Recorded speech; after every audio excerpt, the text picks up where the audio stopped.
they can go off and draw, or there's one maybe one night the kids are all baking cookies and stuff like that, and it's unbelievably brilliant, and it means that also, of course, that I can bring JJ round to the club at 6 o'clock, and he's been with me all day, and then I come around here from 6 to 7:30, have a cup of coffee, watch the news, instead of having to sit and watch, Mr. Beast on YouTube with him, sort of thing.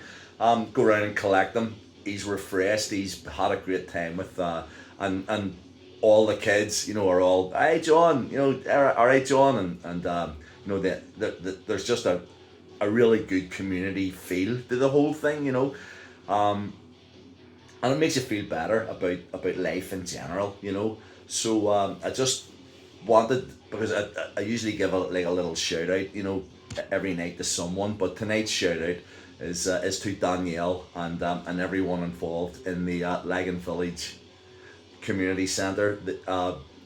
It's essential.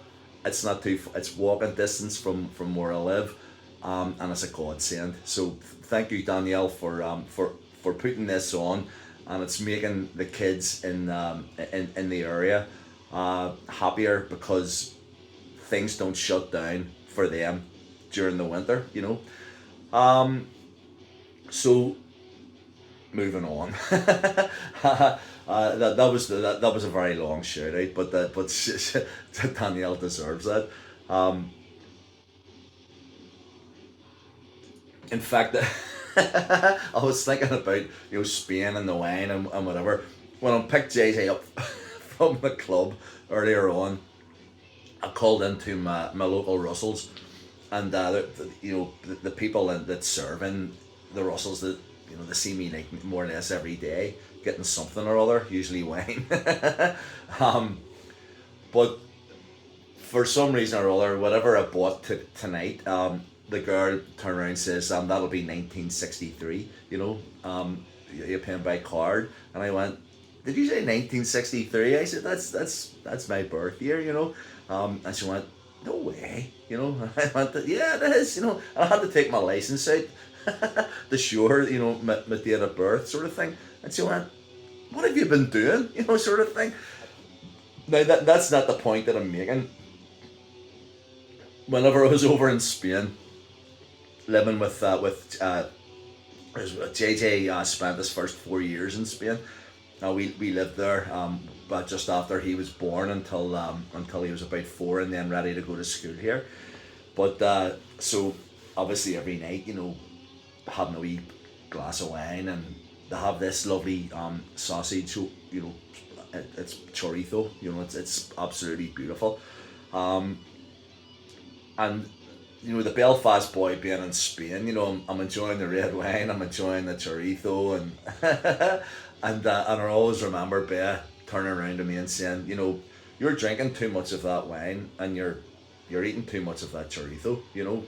It's very rich, and it's eventually gonna tell on you, sort of thing. So this was like on a Wednesday afternoon or something, and then on the Wednesday evening time there were all these wee shows, on Spanish TV, and I didn't understand half of them. I can speak yo puedo hablo español, un poquito, but so I can speak it a little, but not enough to understand the full blown, sort of TV program thing going on. Maybe get words here or there, but so this wee old man was being interviewed. He was sitting on like a wee bench with a walking stick and a cap on, and a couple of his mates, sort of thing. And he was being interviewed, and I didn't understand what the interview was about. Whether the girl was asking him about, the Spanish weather, or whatever, But so the conversation went on, and then at the end of it, Bea looked round at me and said, "You bastard," and I went, "What the frig has what's this program got to do with me?" And she said, the interviewee, the girl, turned around and asked the wee man what age he was, and he said that he was 97. And he looked really, really good for 97. I gotta say. And I said, "But what's that got to do with me?" She said, "Because the girl asked him what the secret, of his longevity is."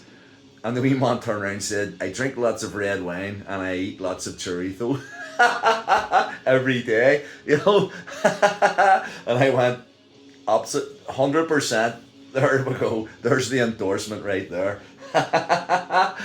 So I love that, It's something that I'll always cherish. Ooh. So red wine and chorizo, if you want to reach 60 and have like sort of hair and whatever. But having said that, that is no guarantee that you're still going to have your mental faculties, because most people are getting from this that I'm not 100% right in the head. Just enough to be able to make life interesting. Um, so that was the chorizo thing, and I thought that was brilliant. But so as I say, I'm just saying things off the top of my head. Um, I, I was talking to it was the last time that I was in the cozy. Actually, I'm bored from the cozy. May as well just say that now. And if you ask, I'll tell you why, sort of thing. But for now, I mean, Big John's barred from a bar, sort of thing, that he sang in, or has sang in since 1989, 19, yeah, or whatever. Anyway, I've been singing in the bar for a long time. But the last time I was there, a few weeks ago, I met a good friend of mine, Ronnie McGaggy, and he was talking about the times whenever I was like 18 or whatever, 17 or 18, and he and I and the our good friend Eddie Gregsy, guy called Colin Kirk, not Flower, but this was another Colin Kirk that lived around in round off the Craiger Road, and wee Jackie, who I used to see quite a lot at the Linfield games. Well, seen him in the bar a lot at the Linfield games, but so we used to go to the Reading Festival back in the very early 80s. We went 1980, 1981. In fact, Ronnie and Greg's had been going like from about 78, 79, but I was too young. So the first one I went to was like 1981, I think it was. And I mean, going along, we hired a car, we went, we brought a tent with us, put it up in the campsite. So I mean, I've played at all these big festivals, all around Europe and beyond, and looked out on the campsites and people sort of turning around saying, "Oh, I bet you're glad you're there instead of there," sort of thing. And I'm going, "Yeah, but I was there. I've done. I've served my time as a camper.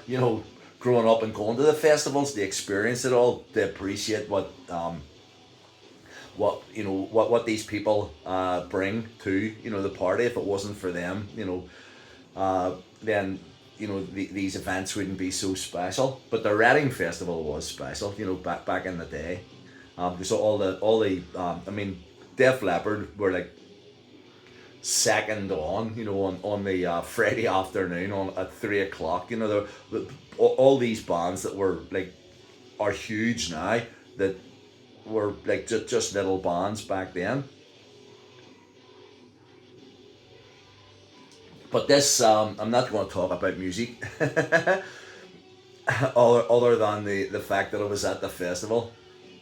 But this is just a wee thing that happened in the campsite.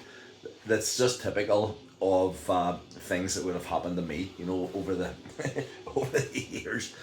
So there's me and Greg's Kirky, Jackie, and Ronnie, and we pitched our tent